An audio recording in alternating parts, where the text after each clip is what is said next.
have two speakers. Eric, do you want to go ahead and go to the microphone? And start whenever you're ready.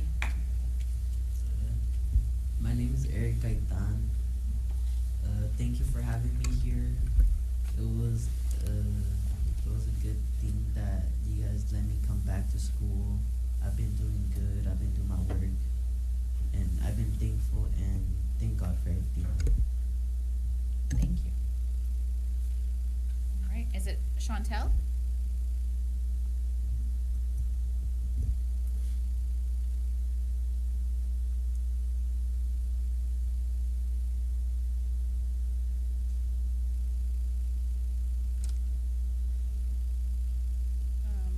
My name is Chantel. I'm Zanaya's mother. Good evening, Escondido School Board. I hope this message finds you well. I am writing to request reinstatement for my daughter, Zanaya Lewis. Over the past year, she has taken important steps towards personal growth and accountability.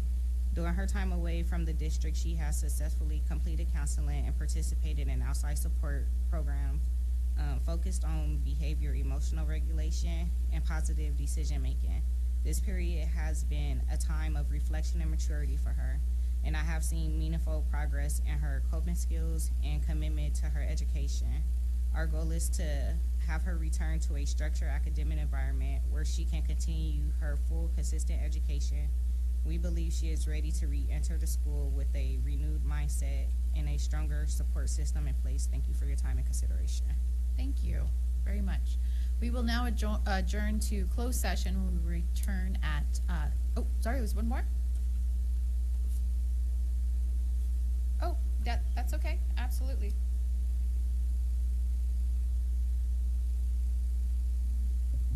My name is Anaya. I'm 13 years old. I have learned how to control my anger in unnecessary situations. I want to go back to district school because I like having multiple classes to learn from. I also want to do sports, and my goal is to get promoted from 8th grade to San Francisco High School. Thank you. Okay, now we are going to adjourn and we'll return at 7 p.m.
Thank you so much for waiting for us. We appreciate it. We are reconvening the regularly scheduled meeting of the Board of Education. Can I ask Obed Ortiz to come up to the podium and lead us in the Pledge of Allegiance, please?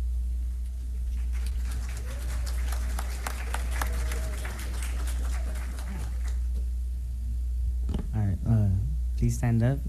Put your right hand over your heart. Ready, begin. I pledge allegiance to the flag of the United States of America and to the republic for which it stands, one nation, under God, indivisible, with liberty and justice for all. Thank you. All right, all members are present, and we do have a report out of closed session. Thank you. Out of closed session, the board considered dismissal charges against a classified probationary employee and took action to approve those charges and release employee number 652735 by a vote of 5-0. Thank you. Moving on to the approval of the agenda. Are there any changes? Or I'm looking for a motion. Move approval. Second. All those in favor, please say aye. Aye. Motion, agenda is approved. Approval of minutes, do I have a motion? Okay, Joan first. I make that motion. Thank you. I'll second. Thank you, Frank. All those in favor, please say aye. Aye. And the minutes are approved. Now to our favorite part of the evening, I'm gonna turn it over for our school recognitions. Thank you, President Harper. We're very excited to have 3 schools who will be recognizing some of their amazing students. First up is Dr. Norton from Hidden Valley Middle School.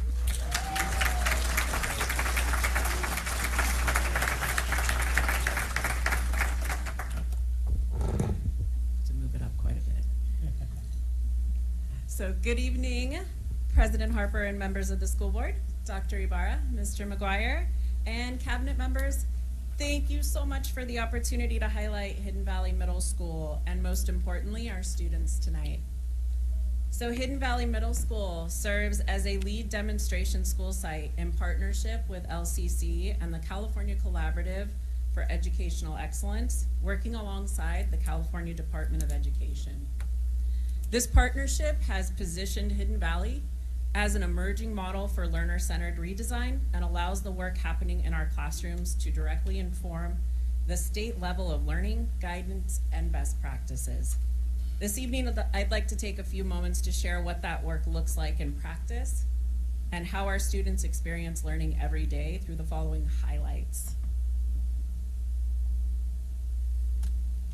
So the highlights I'll be talking about are correlated to the photos. We're gonna start in the left corner. So what I want to say first is what makes our work so meaningful is not a single program or moment, but the intentional way learning is designed and connected for our students from 6th grade to 8th grade. At Hidden Valley, our design work is vertically aligned, so each year builds towards greater agency, application, and leadership. In 6th grade, students engage in interdisciplinary learning experiences, such as our Ancient Egypt project in the left corner, top. Through inquiry, research, and exhibitions, students build critical thinking, collaboration, and communication skills. 6th grade students also explore the essential question through their PBL of, how are people changed through relationships and experiences? This question is guiding our students how to think about leadership and belonging. Our students this year pitched their ideas, so if you look at the photo right in the middle, our students pitched those ideas in my office, and they were talking about how to support our incoming 5th grade students to middle school. Those ideas evolved into our collaboration with our 8th grade web students, and it will now result in hosting our elementary feeder schools in February and March for our Panther Preview Day. Students learned during this PBL that transitions matter and that relationships are central to success. In 7th grade, our students are currently engaged in the Hidden Figures PBL. Our students' guided question was, how can we use data, storytelling, and research to bring visibility to people whose contributions have been overlooked in our community and history? Through this work, our students learned from guest speakers, including partners from the San Diego Air and Space Museum and research individuals connected to San Diego. In 8th grade, learning becomes increasingly student-driven through our Pantherpreneur project. Our students explored the essential question, how can we as 8th grade entrepreneurs use a multidisciplinary approach to identify a specific community need and design a product or service to fill it? As part of this work, our students participated in the Mystery Box Challenge, and those students are right, second row of photos right in the middle. They participated in the Mystery Box Challenge, where they are given a limited set of materials and they were challenged to design a product or service. Our students collaborated, they did a prototype, they revised and reflected throughout the process, demonstrating innovation and problem solving. 8th grade students also explored the essential question this year: what psychological, cultural, and physiological mechanisms drive human fascination with suspense? This was in October, and Miss Frank actually saw the haunted houses that were created. They were pretty cool. Our kids had to literally measure the classrooms, design the props and the sets, and that is actually what you see right there in the lower left corner. That was the actual haunted houses that they did. It was super cool. The kids really got into that. What I will also say is that Hidden Valley, supporting the whole child is a cornerstone of our design work. Our students utilize our wellness center to recenter, refocus, and receive support when needed, including conflict resolution and restorative practices. Wellness classes in our 7th and 8th grade intentionally focus on student-created SMART goals. They do their portfolio work, they do team building, they do self-discovery, and they develop life skills. Students also identify their strengths through our Myers-Briggs assessment, and they build financial literacy through our class bank, which we're in our 2nd year of utilizing class bank, where they practice earning, saving, budgeting, and managing money in a real-world context. These skills are applied through also our recently opened College and Career Lab for our 7th graders. Academic and skill-based support is strengthened through our Panther Academic Center. We call it our PAC. So we provide 4 days a week after school, and it is staffed by our teachers as well as our classified staff. Our students receive academic and executive functioning support. Our students also connect through our electives and leadership opportunities. Our culinary students, if you look in the top right corner, they participated this year in our Chop Challenge, and they also just completed the crumble cookies. So if you guys all know about crumble cookies, they just did the crumble cookie challenge that highlights their creativity and collaboration. Our esports team this year, come on y'all, they've placed first in 3 of the 4 competitions. So we're super excited about that. And finally, our band and choir, which is another photo you'll see up there. Further enrich our student life with our students performing at school and community events while building confidence and pride through music. But what truly sets Hidden Valley apart is our school community. Our students are curious, capable, and they're engaged. Our staff is innovative, they are reflective, and they are deeply committed to continuous improvement. Hidden Valley is not just implementing redesign, we are helping define what redesign looks like in the state of California. Okay, now to the absolute best part, guys. I get to highlight our students of excellence who represent the heart of our school and the impact of this work. So I'm gonna ask our 3 students to come on up.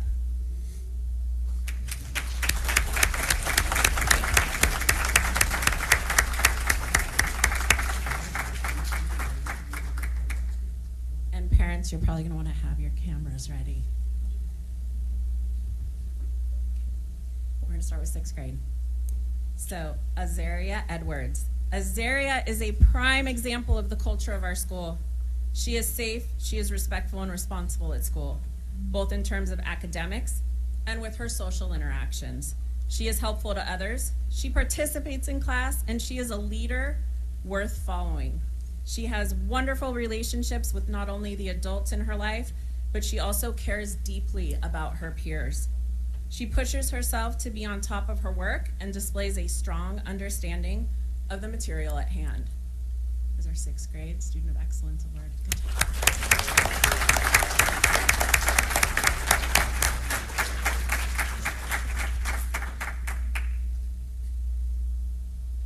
Our 7th grade.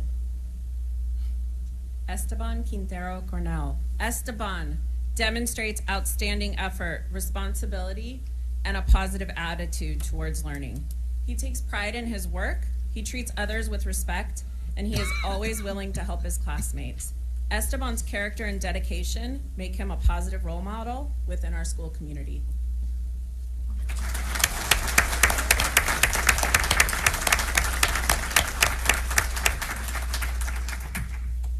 Our final Student of Excellence recipient, 8th grade, Obed Ortiz. Obed exemplifies leadership, responsibility, and commitment to learning. He confidently leads group work. He participates actively, and he approaches challenges with focus and determination. I like to call it grit. Our kids have a lot of grit. His positive energy and his work ethic make him an outstanding representative of Hidden Valley Middle School.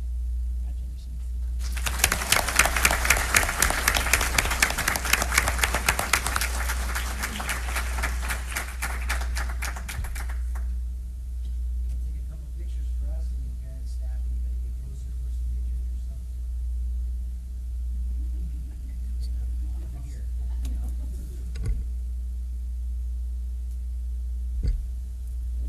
Closer.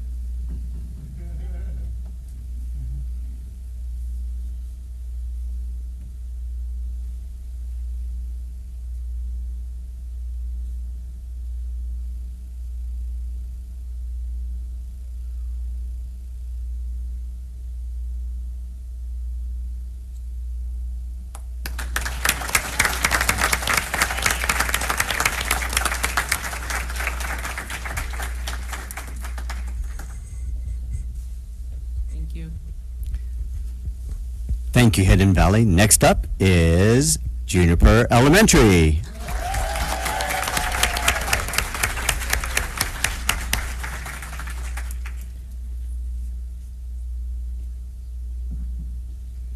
I have to move it down. I want the girls to stand with me because this night is all about them. So, good evening, Board President Harper, Dr. Ibarra, Mr. McGuire, and members of the EUSD Board and Cabinet. Tonight, I am proud to shine a spotlight on 3 outstanding Jaguars from Juniper Elementary. I want to begin by thanking the Juniper staff and families who are here to celebrate with us. Your partnership makes all the difference, and we are so grateful to share this moment with you. I would like our Juniper staff and parents to please stand to be recognized.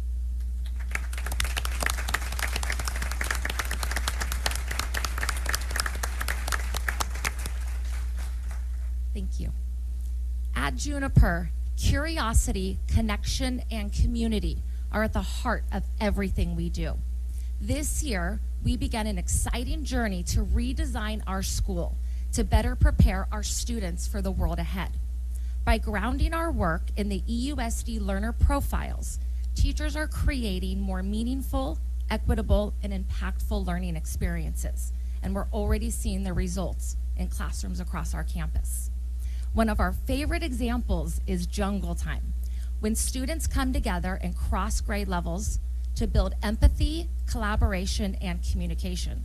Just last week, we explored, I forgot to switch this, I'm sorry guys. We explored effective communication using the game of telephone.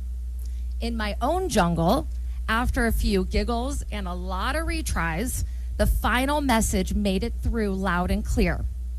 The cat is fluffy. Mission accomplished. Students at Juniper also explore new interests through our Explore After School program, where passions come to life, from hula, ukulele, rugby, cooking, musicals, and more. In December, our musical performers, our newly formed cheer team, hula and ukulele students performed for the school community, and they absolutely shined.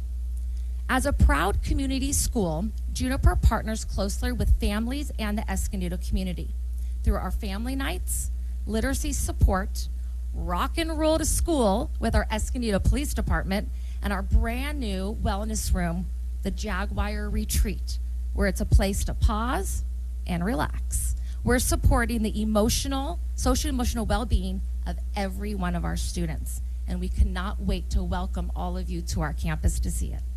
And now, the true stars of the evening, I want to welcome our Juniper champions who are making a difference every single day. Let's give a big round of applause for Lila, Stella, and Isabella.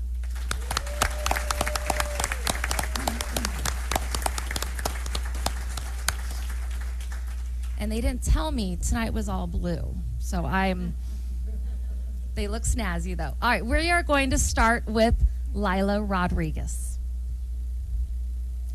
Lila Rodriguez has been a Juniper Jaguar since TK, and she has been practicing the Jaguar way every step of the way. This year, Lila is our ASB secretary, and she uses her skills as an empathetic collaborator to promote a strong student government. Lila is also a member of the Pause for the News broadcast crew. Her enthusiasm and expressive commentary make her an effective communicator, which in turn helps draw in Jaguar viewers from all over the school. Lila's academics are also very strong because she approaches them like she approaches everything else, with a mindset of an optimist and an empowered learner. One of Lila's strongest strengths, though, is her keen sense of being a leader and an ethical scholar. She encourages others to do what is right, helps in the classroom, and is a positive role model for everybody here at Juniper. Congratulations, Lila.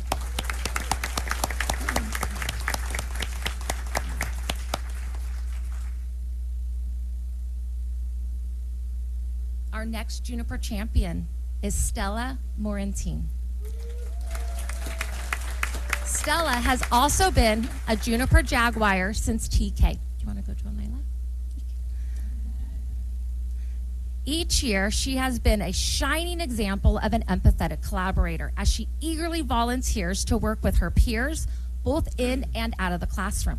She is also a dependable teacher's helper, always willing to step up when needed. As a fifth grader, Stella is not only an active classroom participant who always desires to learn, but she's also a Jaguar leader. She also participates in the Pause for the News, helping to keep the Juniper community updated on the latest happenings. She's also a member of the Kinder Safety Patrol, helping our littlest Jaguars learn how to navigate their lunchtime safely. She also participates in after-school enrichment activities. I believe she was Mrs. Claus this year in our musical after school, and she did a fantastic job. And she also successfully accomplishes all of her classroom assignments. She is respectful to her peers and teachers, dependable and responsible, and strives to make Juniper a safe place for all. Stella Morantine is a model of a Juniper Jaguar.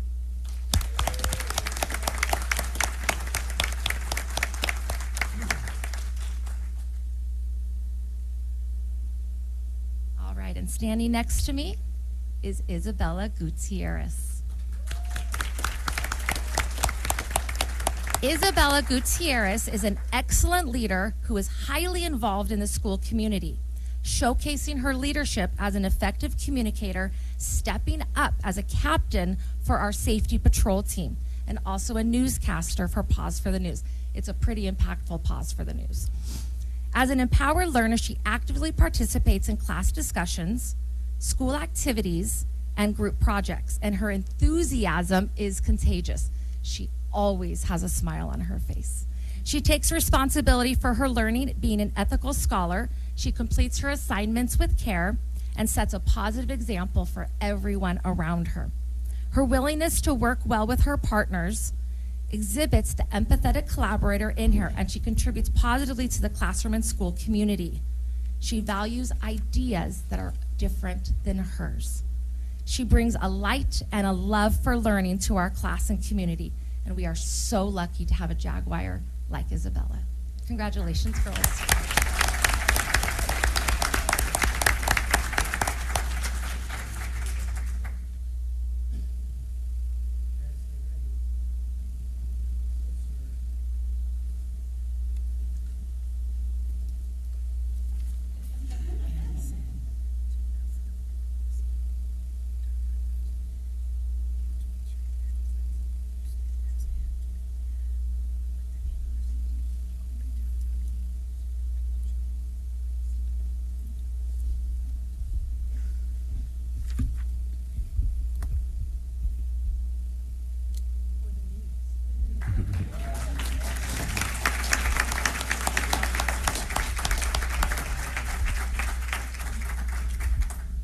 Thank you, Principal Cottingham.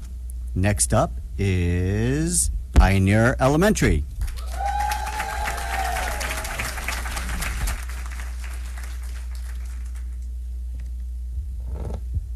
Alrighty. It's always hard to go last when you see all the amazing things happening across our district. Congratulations to Hidden Valley and Juniper families. Great job.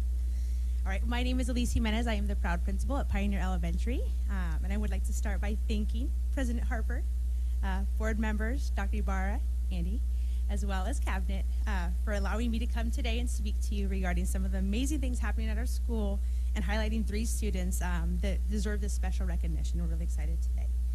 Before I get started, though, I would like to give a special shout out to all of those in attendance today. So if my Puma staff and families as well as students can stand that are representing here tonight. Round of applause.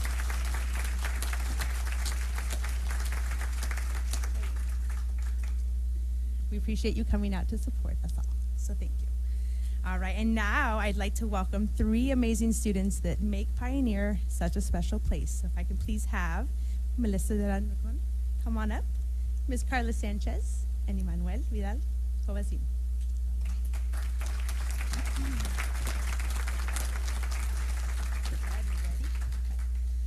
All right, so tonight it is truly an honor to share some of the incredible work happening at Pioneer and to celebrate the people, programs, and vision that make our school such a special place. And I first would like to start to say how immensely proud we are to recognize our very own Ms. Karina Martinez, who is also here this evening.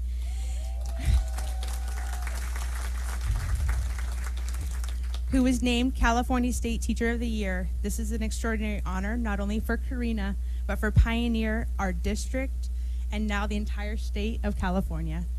To have an educator of her caliber representing our school community on such a large platform is both humbling and inspiring. Karina's message of choosing love over fear is not just a philosophy she speaks about, it's something she lives out daily in her classroom and across our campus. It's reflected in how she builds relationships, uplifts students, and fosters a sense of belonging for all. That message resonates deeply within our Pioneer community, and we are proud it's now being shared far beyond the school walls.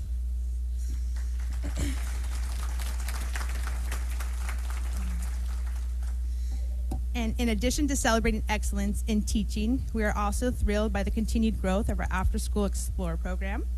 Pioneer currently offers over 20 after-school classes on most days, made possible through our strong partnerships with our vendor-led, but also our teacher-led offerings. Our students have access to intervention as well as enrichment opportunities such as Lego robotics, yearbook, art, ballet folklorico, and so much more. These programs extend learning beyond the school day. They spark creativity and provide students with space to discover new interests, develop talents, and build meaningful connections with peers and the adults around them. And finally, Pioneer, we have continued to grow and strengthen our focus on increasing our student engagement and attendance. Last year, our site participated in ICANN through the San Diego County Office of Ed and provided us a strong framework to produce and reinforce that Tier 1 and 2 attendance work. This year, we've intentionally expanded on that, prioritizing work that motivates students and builds excitement about coming to school each and every day, as you can see in the photos here, some of our Puma Pride pep rallies and the activities we have. Our efforts have included daily attendance announcements, targeted school events, such as our Carnival in the Courtyard, which is pictured in a few of these here, Spirit Weeks, home visits to families, and school-wide participation in our district attendance initiatives. And we're especially proud to share that Pioneer has won 2 district attendance challenges this year, the first being the Postcard Challenge, where one of our very own students, a 2nd grade student, the bottom right-hand corner, you'll see her, Jocelyn Guzman, her design was selected to be the district-wide postcard, and there she stands with the trophy, about twice her size. The second recognition was awarded for increasing our average daily attendance while also decreasing our chronic absenteeism during the November through January period, which is where we tend to see a large dip. So these accomplishments reflect the collective commitment of our students, our families, as well as our staff, and we are incredibly proud of the shared effort to keep our students engaged, connected, and on campus every day. So Pioneer's success is a reflection of the collective efforts of all of those people I've just named, and we are so proud of where we are, We're grateful for the support we receive and inspired by the future we're building together. So thank you for letting me speak about a few highlights from Pioneer. But now, the part we've been waiting for, speaking about these 3 students that are standing next to me. So I'll go ahead and begin up with our 3rd grade student, Miss Melissa Daran Rincon. Yeah.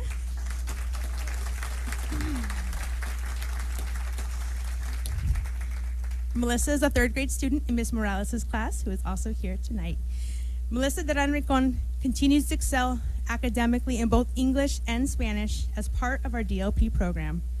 Melissa gives her best both in and out of school. She is active in her church. She participates in our after-school activities such as ballet folklorico and is learning to play the violin. She genuinely cares about others and wants to help whenever she can. She is truly deserving of this recognition. We are so proud of you, Melissa.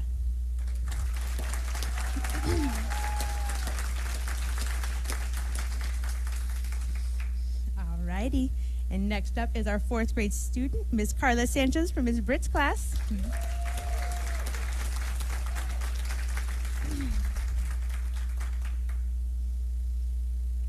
Carla is a strong leader in our classroom who sets a positive example for others every day.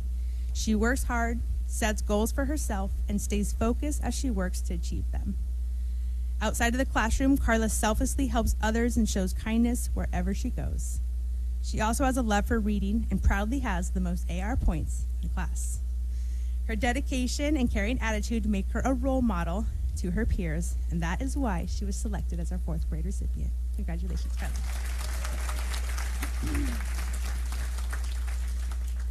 Alrighty, now 3rd recipient, our 5th grade student, Mr. Emmanuel Vidal Covesin.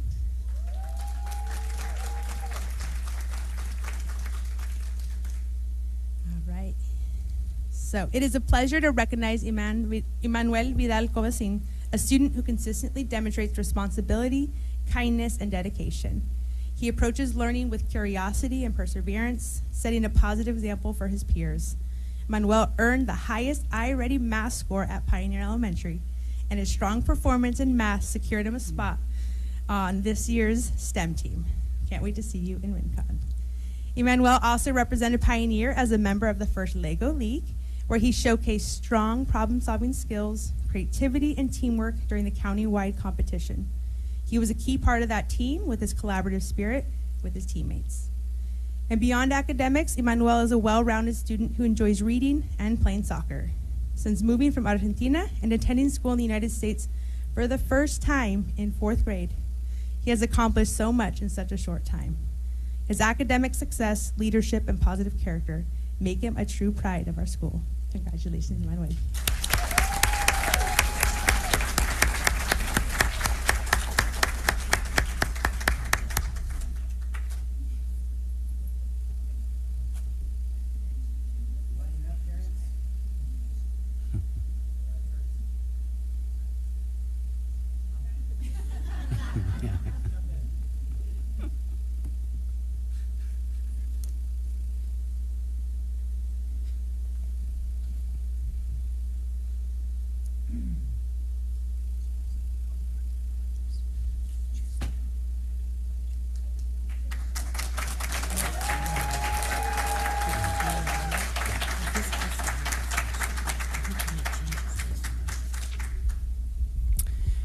Thank you, Principal Jimenez, and congratulations to all of the students who are honored tonight. Yes, thank you for joining us for those recognitions. I do want to say that these schools are one of my favorites, and the students here, I know. I have lots of favorites, it's okay. But not only the students here, you have amazing teachers. I want you to know how amazing your principals are. You have rock star principals who think about you all the time and want the best for you. So I want to say thank you to them. So now, before we bore you with any more of our meeting, we're going to take a break until 7:45, so everyone can head home and do your homework. Okay. So, yeah, I'm good. All right, if everyone could take their seats. Oh, can you hear me now? If everyone could take their seats, please, we're going to resume the meeting. Want me to close the door? I know, it's a fun party.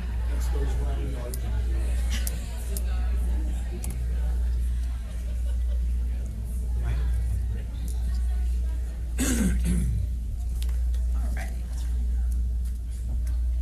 So we are going to start with our public comments. The first one I have is from Marissa Johnson. If you want to come up to the podium.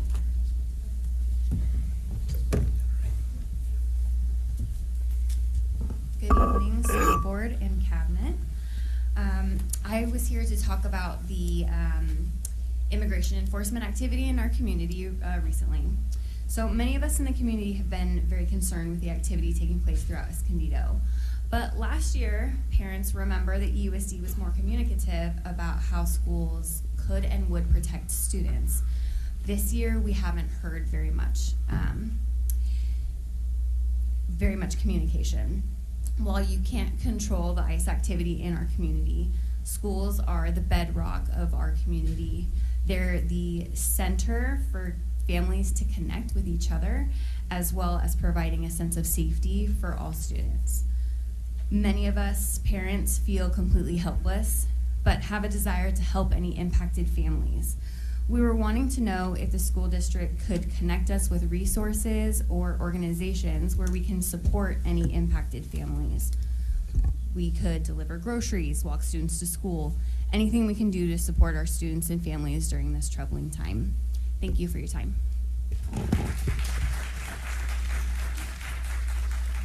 Thank you so much. Rachel, is it how? Perfect. Apologies, I haven't done this before. I did not do my homework. Good evening, board and cabinet. Thank you. So I'm just wanted to point out the ICE activity that's been happening in Escondido. Some of our students have experienced and witnessed trauma as a result of these agents, and some of the videos that I've seen online are completely harrowing.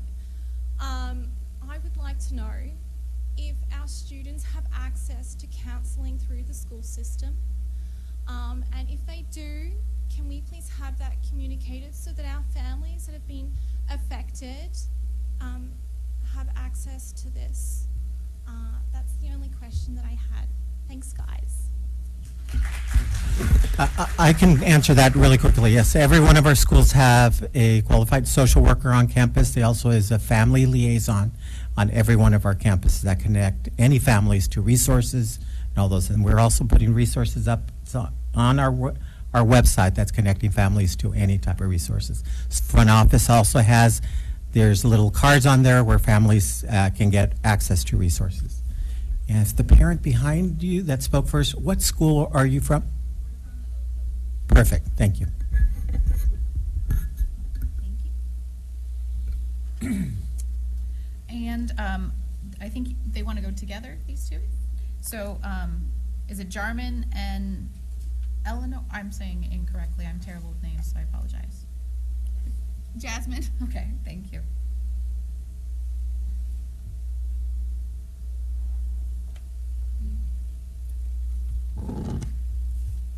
Good evening, everyone. Thank you for having us here today. My name is Jasmine Orozco, and I'm a parent volunteer at Center Elementary. I have volunteered there for the past 4 years, and while volunteering, I have noticed the lack of shade areas for our children in the school, especially in the PE area and where they have recess. I'm coming here today to bring this matter to your attention. In the past, we have talked to our principal, Dr. Cortez, and her ideas have been shut down due to laws the district has to follow. On September 2025, Dr. Ibarra and Mr. McGuire attended one of our coffee with the principals, and we brought this to their attention. Mr. McGuire encouraged us to go out and vote, but that was it.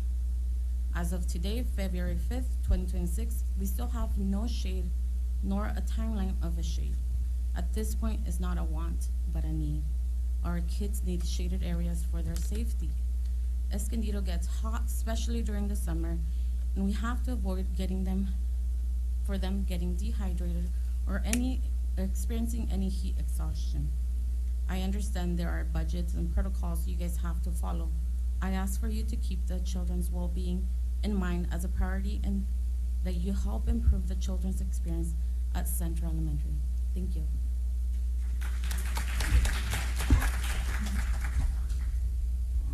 Hi, good evening. I just like to reinforce her comments and recognize our parents.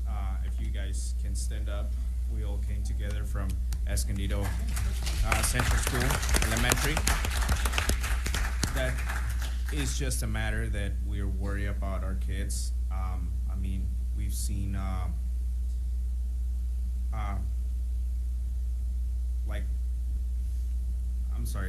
magazines that 92 degrees, it's for a child to be outside, it's dangerous for them.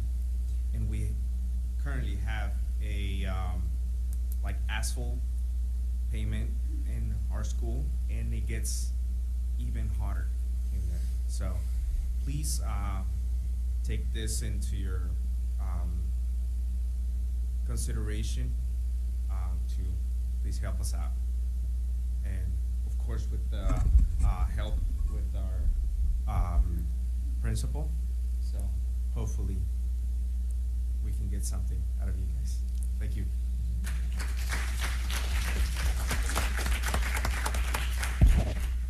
Thank you for all of you coming for that. Of course, our team is constantly evaluating the way we can use the resources that we have for things like this, and they will be visiting Central and looking at what our options could be there. So thank you for coming and bringing this concern to us. Again, thank you.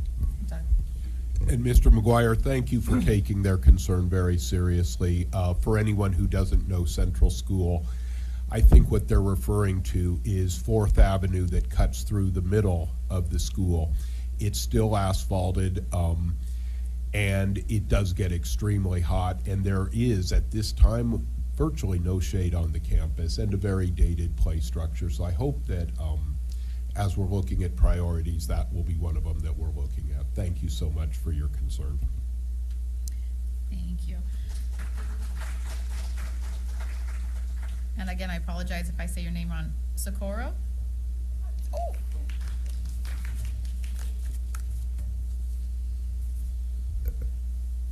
Hello, this is very brief, and hello, Doug, and everyone. I'm Socorro Sanchez. I'm the MTSS over at Rose Elementary, and I am here because I have just also a request. Rose Elementary is a wonderful school, as we all know. It has an old-fashioned marquee, and this is a little something that is very close to my heart because currently, every week, our wonderful janitor goes up and he puts up our little letters, but sometimes there's just not enough room on that marquee to really tell you or our community what is happening. And we'd love an electronic marquee. And the reason is, of course, the school is right on Rose. And I know it's not the only school. I've been at Central, I worked at Central, and it also needs a marquee. And the reason is our schools need to communicate with our parents. Right, parents? I agree. So currently, Rose relies on that limited method of the old tag, the little squares that go up there.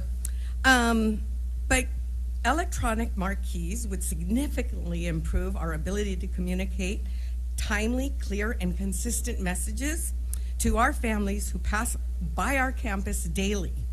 Many of our families rely on these visuals on-site communications due to the limited access to emails, school apps, or social media. We need to be more effective. We can share real-time updates about school events, deadlines, and emergencies.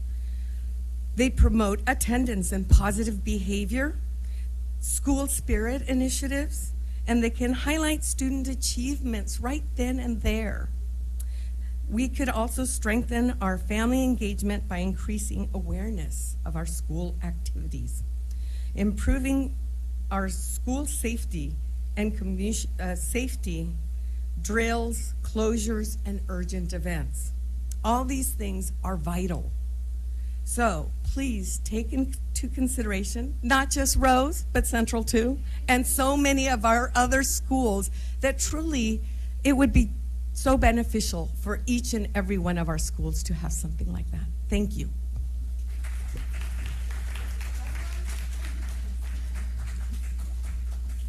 Thank you again, and thank everyone for coming out tonight. We really appreciate you voicing your concerns in front of us.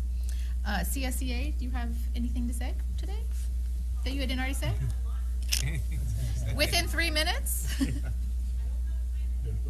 Well, once you, I don't know, we'll see. We're gonna see. Well, to be honest with you, well, good evening, everybody.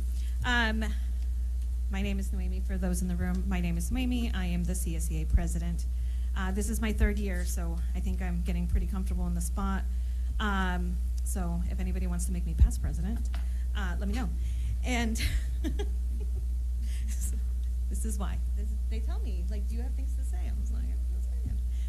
Well, today we had our quarterly, and for those of you who don't know what a quarterly is, it's when union leaders meet with both the school board and, well, the school board and cabinet. And today we had our quarterly, and I think it was a great meeting. Although in the beginning they were a little concerned about my topics. Let me tell you my first topic. It was just an introduction, but then I surprised them with a icebreaker, right? And the icebreaker, I'm going to make this short, I promise. It's going to be a good time. The icebreaker was about what our goals are as leaders this year, right?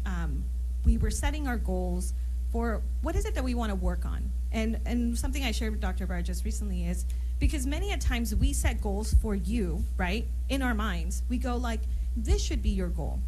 And maybe that's not the goal that you have, right? So many a times miscommunication or even mistrust is built because we are under the assumption that you should be doing this, but maybe that is not the focus that you have this year. And that's okay, right? That's okay, because you have your own goals, right? Your own ideas of what it is that you want to leave behind. What is that footprint you want to leave behind? So today we figured out what everybody's goal is.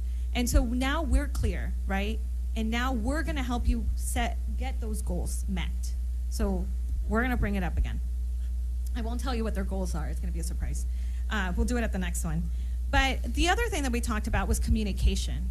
And as we know, I have a lot of things to say, but we also have a clear understanding that words have power, right? The things that we say and the way that we treat people and how we involve them in the conversation and how we involve them in participating, in making them part of knowing what, as Andy said, right? How does everybody fit, right? What is your contribution to EUSD? What is your contribution to making EUSD great? So this is for all of us who are leaders. I am the president of the union, and I am a leader. All of you who are board members, you are representing your constituents. For those of you who are cabinet members, you represent all of us, right? Your employees, the students, the community, the parents. That is your responsibility. For those of you who are principals, you are directors, your responsibility is to the people that work under you, right? The community, the students, the staff members that work alongside you to make your school, your district, you know, what it should be, which is our students. Our students should be our priority, but communication plays a really big part in that. And so as we have new leaders come into play, as we continue to build EUSD into what it should be, you know, I don't know what it is yet. I mean, that's up to the board to decide. But as we work towards that, I just want to make sure that you reflect on your position as a leader, not just here, but over here and over here, everybody, right? That you reflect on your position as a leader and how it is that you plan on communicating better with those you work alongside and those who work under you, right? And the input that our students also have in all of this. To also talk about what our parents discussed, which was the fear that is in our communities. This is something that is very near and dear to our hearts because we see our students every single day and we see how afraid they are, but we also see how powerful they are. I am a middle school librarian and I don't tell them to do these things. I just, we just make sure that they're safe. But at the end of the day, our kids are amazing. They're amazing people who have this amazing ability to be advocates for themselves. And so we want to protect them. We want to make sure that they grow up and become great members of our community. And yes, EUSD has done a great job of communicating with families. We have the resources on site, but we can always do more, right? We can always do more, and we can help our students thrive in this community, and because they're one day going to be maybe sitting in your spots. So that's what we should aspire to. So I am done. I've ranted enough. Thank you so much. Thank you to the parents. Thank you to everybody who's here, and that's it.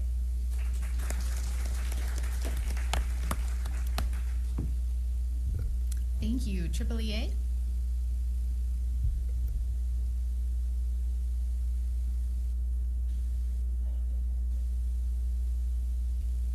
All right, good evening. I'm obviously not Ms. Krebs, but I have some things I need to say. I wasn't gonna speak, but now that I've heard from our families, yes, ditto. You're gonna hear that a lot. Thank you, families, for coming in and raising this concern because it's also affecting the students on our campuses and the staff.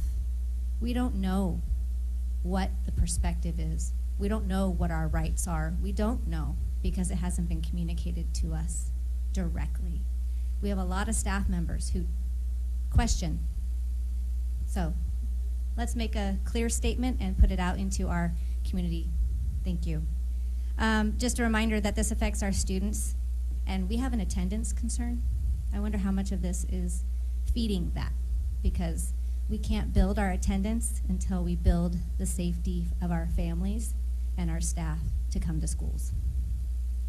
It also affects their behavior and their ability to learn.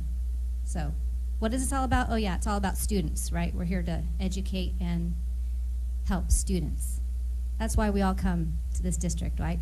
Escondido Union School District, for students. I also want to thank those parents for coming in and talking about shade.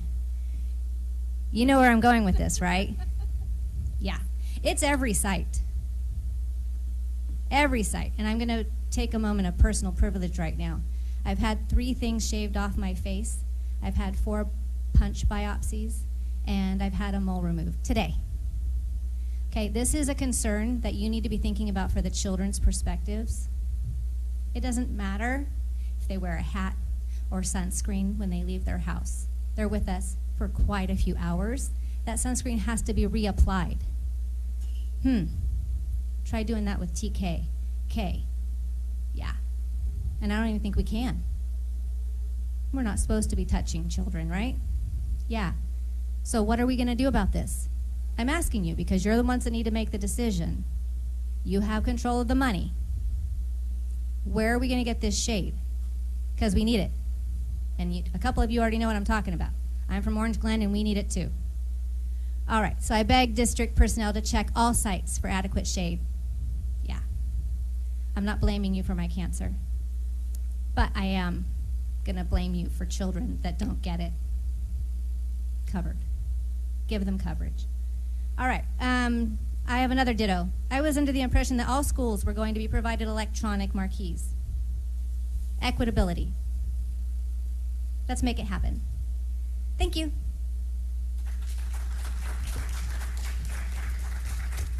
Thank you so much. We are moving on to our consent items. Does anyone have anything they needed pulled or had a comment on?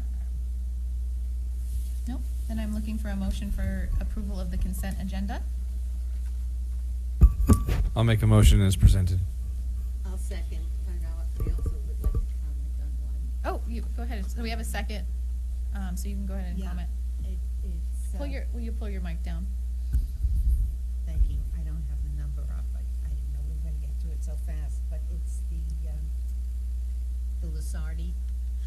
right? refund on Yes.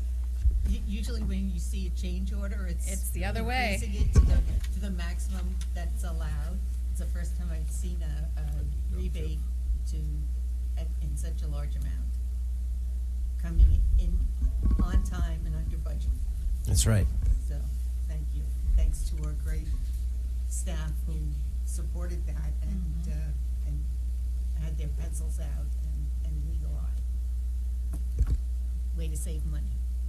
Yeah, I don't know if that's happened at No, in the county. never. Never. I'd put It up. never happens.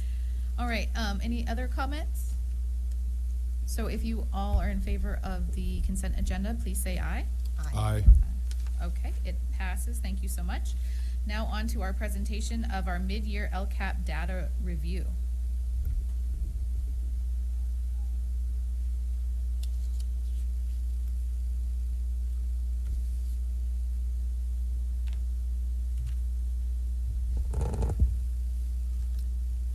Thank you, Board President Harper, board members, Dr. Ibarra, and Cabinet. It's a great honor to be here with my partner here, Director Sorensen, and together we're going to provide a LCAP mid-year data presentation.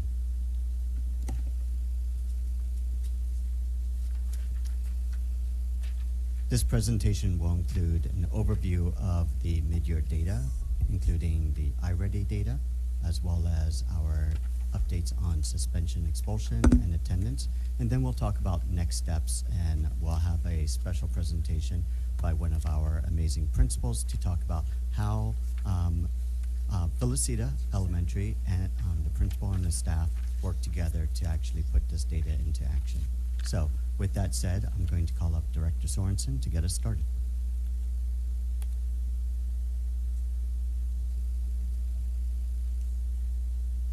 Good evening, Board President Harper, board members, Superintendent Dr. Ibarra, Mr. McGuire, and Cabinet. It's my honor to be here to present our district iReady Diagnostic 2 data. Oops. So we're going to start with reading with the overall relative placement for each of the grade levels.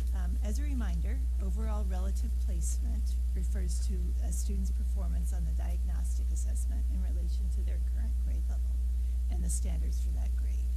So if it says 3 or more years below grade level and they're a 5th grader, that means they're working at 2nd grade level.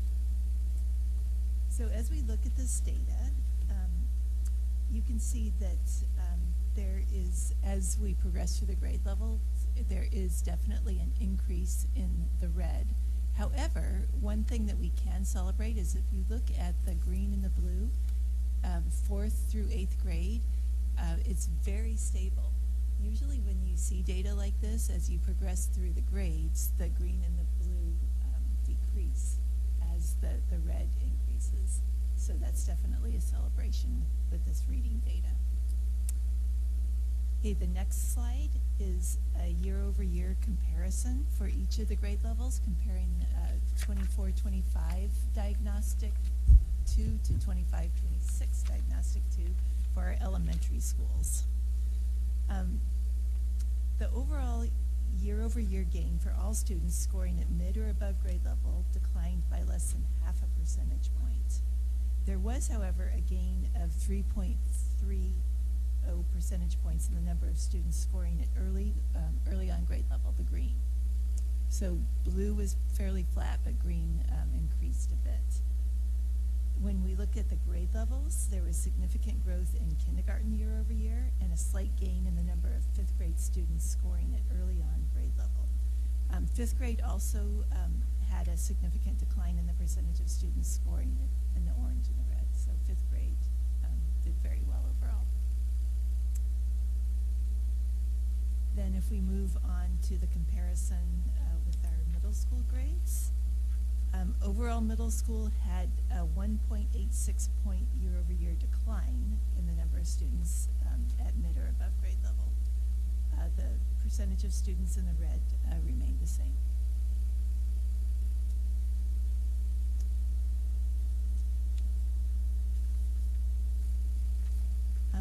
Next, we're going to look at stretch growth for reading. So this table shows our iReady reading stretch growth for Diagnostic 2. We focus on stretch growth because iReady research indicates that meeting stretch growth for 2 years in a row puts students working below grade level on a path towards proficiency. So looking at this data, it shows that many of our students have met or surpassed the mid-year goal of meeting 50% of their stretch growth. So all of the students in the yellow, the green, and the blue have either met or surpassed. The blue students in the blue have completely met their year-end goal, and then the others are moving toward it. Then you can see that the orange is 26 to 50%. So of course there are students in the high end of that orange band too that are pretty close to meeting that goal. We gave the test in December, so we weren't quite at the mid-year point between Diagnostic 1 and Diagnostic 3. So it's expected that we would be a little under, that many kids would be a little under 50% of their growth. And you can see here that 2nd, 3rd, and 4th grade had some pretty strong results. Okay, now moving on to math. This is again the overall relative placement for each of the grade levels. And here you can see that kindergarten, 4th, 5th, and 6th grade had strong results. Kindergarten did very well in both subjects.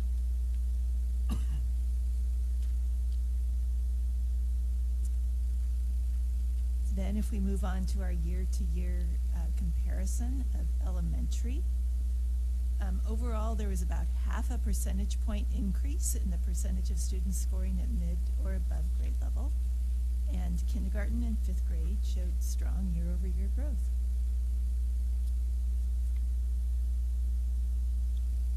And you can see also that 5th grade had a significant dip also in the number of reds as well. And then if we look at our middle school, while 6th grade showed slight gains, the results were flat overall with a decline of half a percentage point in the number of students scoring at mid or above grade level. Then if we move on to our stretch growth, we have a number of students again who have met or exceeded their mid-year growth, and many that were close to meeting that goal. Kindergarten and 1st grade had the strongest stretch growth results, with 39.26% of kindergartners meeting the mid-year growth goal and 40.61% of 1st grade students who met or exceeded their mid-year growth goal. And with that, I'm going to hand it over to Assistant Superintendent Oser. Thank you, Director Sorensen. So we also wanted to highlight some mid-year data points with some of the other critical areas. So first of all, looking at our attendance rates, comparing August through December attendance rate, you could see over the past several years, we continue to show improvements in this area, with the most significant improvements between the 22-23 school year and 24-25, but this year as well, we have shown some improvements, and a lot of that is because of the work that's happening at the school sites, as well as directed by our Integrated Student Supports program with Director Smith leading the charge on that. Another area that our ISS department has really supported, as well as the school sites, is reducing the number of student behaviors that would result in suspensions and expulsions. And you can see the continual decline in that area, where right now we are at 195 suspensions, and this is once again from August through the end of December. So continue to make improvements in that area, and as Director Smith always shares, this is not that because we're not suspending students. We haven't changed our expectations. Students are just making more better choices. And so we're really pleased to see that. And also you can see the reduction in expulsions. So that's a significant decline as well. So there's been a lot of work over the past year, really focusing on sharpening our principals and assistant principals, our administrators' instructional skills, really leaning into them as instructional leaders. And this flowchart really captures the work that's been happening when we are together, when we really collaborate and spend time sharpening our skills. So we have our North Star. We have the EUSD vision and mission, and that is our guiding force. That's captured in the framework for the future with our learner profile, as well as the learning model. Now, the critical piece from there, going to the school sites, is to identify the needs of the schools through extensive data analysis and identifying what is the specific focus area for this school year in each of the pillars: the academic achievement, school culture and climate, and student engagement. From there, it's critical that principals lead the charge in identifying a tight clarity that leads to coherence. This is the area that our principals have been focusing on the most. So how do we ensure that all of our teachers, all of our staff members are clear on what the goals are and are engaging in those strategies? There's been a lot of work that's been happening in this area, a lot of time spent analyzing the data, setting that charge, and then working strategically in that area. We finish up with clear opportunities, giving everyone the professional development opportunities to continue to grow and build their capacity. And then we round up with accountability. And more important than accountability is the interdependence. We know that the single greatest influencer of student achievement is collective efficacy. So the school's belief that they control the conditions for student success. When the school holds high collective efficacy and has that interdependence and that belief that they can achieve achieve greatness, then that's when we get the greatest results. And then finally, we circle back around, continuous improvement. So refinement, which brings us right back to focus and continuing to sharpen the skills. So with that said, we thought it would be really powerful to bring up one of our principals, and we could have brought up all of our principals because they're all engaging in this work, and have Principal Higginbotham from Felicita share how data analysis is driving the work at Felicita. So with that said, please welcome Principal Higginbotham to the podium. Oops, I'm sorry. There's one more slide before Principal Higginbotham. Yes, can you do my slide too, Principal Higginbotham? So creating a data-driven culture. That's the work that we've been doing. We really have spent quite a bit of time in strengthening our ability to look at the data and have that drive the work that we're doing. So what we've been saying is data is only valuable when it informs actions. Other than that, it's just numbers and charts. Meaningful improvement in practice and student achievement occurs through the intentional, that's the word that we have said over and over and over this year, intentional analysis and action planning, not from the data itself. So here's a couple ways that Principal Higginbotham will highlight how she's doing this at her school site in just a moment.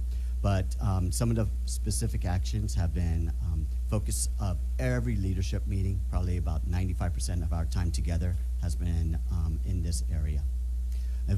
Evolving our district's MTSS, we know that a high quality, tight, multi-tiered system of supports where we look at the data to determine what strategies, what supports students need is critical. Our professional development, mostly led by our own teachers and administrators, has focused on Tier 1 and Tier 2 instruction, with the first teach being the best teach. And so let's plan for that. And then also targeting Tier 3 instruction for students who need it the most. And all of our administrators have dashboards that really walk them through this process. And being data-driven is fundamental to those dashboards. It's the starting point and the ending point. And as we're meeting with principals during our mid-year conferences, we're actually focusing on the data and then using that data to guide the conversation, specifically about now what. It's central to our school efforts. And then finally, and this is where I'm going to turn it over to Principal Higginbottom, is deliberate efforts to dig deeper from the school-wide all to the grade level, to the classroom, and down to the individual student. And so with that said, Principal Higginbottom will show us how that's done. All right. Good evening, President Harper, board members, Dr. Ibarra, Mr. McGuire, and Cabinet. It's my pleasure to be here to share some of the strategies I've used at my school. I want to acknowledge that I have borrowed these strategies from my colleagues. I really depend on the collective efficacy of the amazing administrators that stand next to me and above me. And I really thank them for all the things that they do we do to support each other, which is sharing slides, sharing ideas. I'm thankful to Mr. Ozer for giving us time at principal meetings to share these ideas. And so with all of that said, this is kind of what I've come up with this year. So at the end of our Diagnostic 2 period, we have gotten together in many different ways at Felicita. So to start off, first of all, we did a whole staff analysis. So at the January staff meeting, I presented school-wide data to my teachers in reading and math, including in our areas of school focus. And I wanted to really celebrate and highlight the teachers that had some amazing growth for their students. And so that was a big part of what we did. We were celebrating the teachers that are being extremely effective. And not only that, I asked them to come up with a list of some of their high leverage strategies that they can share with colleagues, because again, we depend on collective efficacy. So I had them just take some time to reflect on, why do you think that your data is so high? Why do you think that you are almost doubling what iReady expects some of our teachers to get at this point? And so so we had them put together a list of strategies that they shared with their colleagues. And then I had that tied specifically to the 5 dimensions of teaching and learning. So the 5 dimensions of teaching and learning is an instructional framework. So things like establishing the purpose, how we engage our students, et cetera. And so they made those connections, and that was shared out with staff. We also, even at this very last staff meeting today, we looked at our English learner data, and I was fortunate enough to have one of our TOSAs come out and do a PD for how we can better support our English learners. So I think it's important that we chunk the data and present it in small bites, because there's so many different ways to look at data and it can be very overwhelming. So at each meeting, I present just a small little piece, and then we talk about how we're going to respond to it. Next up, we discuss our data at leadership teams. So this on the bottom, what you see here is just a small screenshot from one of my leadership agendas after the iReady diagnostic was complete. So we got together and decided as a group how we were going to present this data to our teams. So we discussed what conversations we would have during our PLC collaboration time. We discussed maybe different areas we needed to shift our focus to, how to split that collaboration time. For example, some of my grade levels said, you know, we've really been spending a lot of time in ELA, and I really think we need to shift more toward math. We talked about how to make our teaching more rigorous. We talked about the depth of knowledge and how to, when we're making SMART goals, take those SMART goals and really analyze, what are we asking students to do, and is it rigorous enough? And of course, we always focus all of our conversations on the 4 questions of a PLC. So those are some of the leadership conversations that we had. Then we took those conversations into our actual grade level PLC collaboration time. And we looked at data in reading and math for grade levels. So I provided them with just, again, small little snapshots for their grade level in reading and math. And we had a lot of discussions around how we were going to respond to that data. So for example, we discussed things like, do we need to change our UA groups? Do we need to have certain students that we are going to focus on, and what instructional moves are we going to do to target those students to grow? We looked at different curricular resources that we were going to use. I had, this is actually a snapshot of one of my grade level team's agendas. So you can kind of see there what was on the agenda to review the data, to look at student data, and plan those instructional moves. That's some of the data that we looked at there. And then furthermore, they specifically even went down to the nitty-gritty of, we're going to plan to make the same anchor charts, and this is what we're going to put when we're teaching. This is the anchor chart information we're going to share with students. So we looked at it as a grade level. Another way we looked at data was individually as teachers. So at a staff meeting, I provided my teachers with their individual data and gave them time to reflect. So each teacher was provided with their data in both reading and math. And on the bottom left there where it says reading, there was also a slide that they got for math as well. And so they got their data and then their grade level data, and they specifically reflected on areas that they want to celebrate, that they had glows, we call them, and then other areas that maybe they needed to grow in.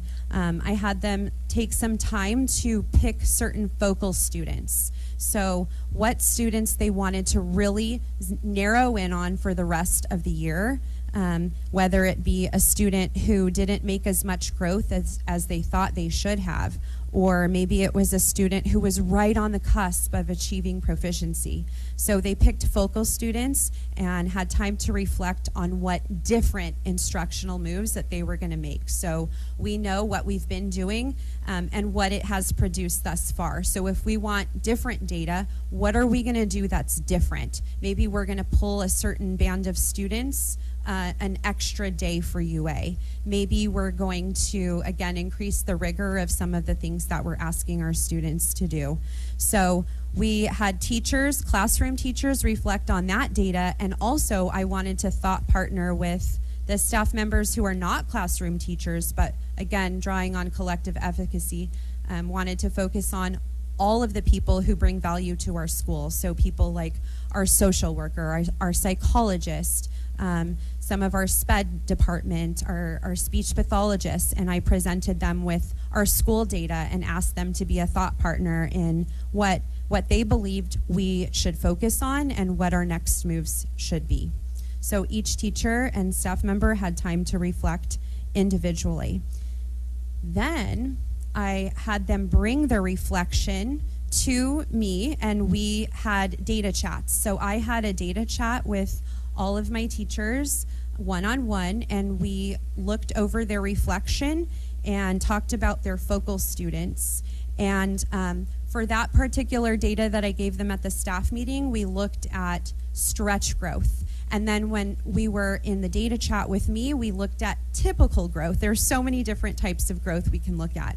And so I had them plot their students on a quadrant. If you look at the bottom right corner here, there's 4 different boxes with different color bands. And so we took our students that were making growth and students who were not making growth, and we put them in these different boxes, looking at both if they were on grade level or not, and if they were making growth or not.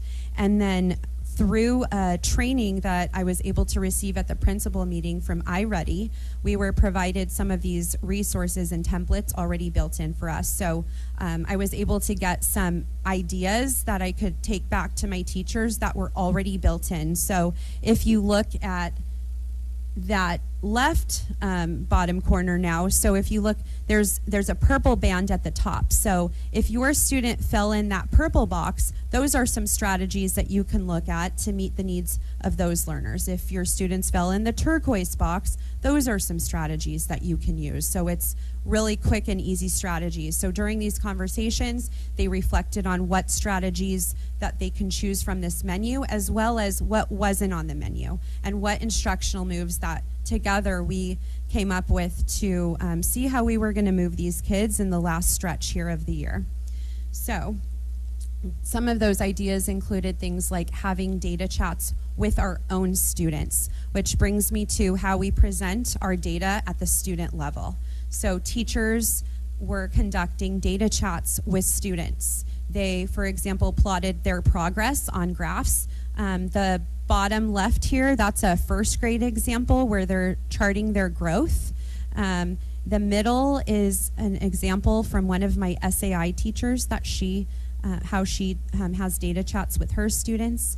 And then I also have a small intervention example that even my intervention teacher is talking to her students about data. And we want to pair that, not just how you're doing, but we want to pair that with actionable steps for students. What can you do, student, to improve your data?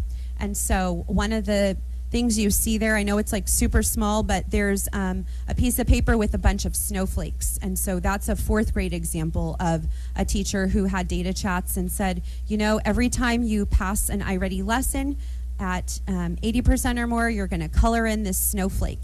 And then the more lessons they passed, she tracks and she provides them with specific prizes. So that's an example of one actionable step that can be placed on the student, so they have more ownership of their data. So that is just a little bit of an example of how I went from macro to micro. Please let me know if you have any questions.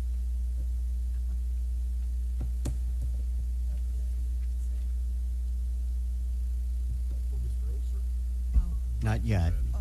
We've got questions for...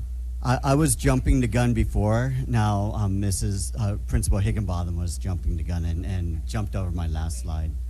Thank you. I appreciate that, though. Well, can we still comment on? Yes. Hold on. We need Principal Higginbotham back up. You gotta come back up.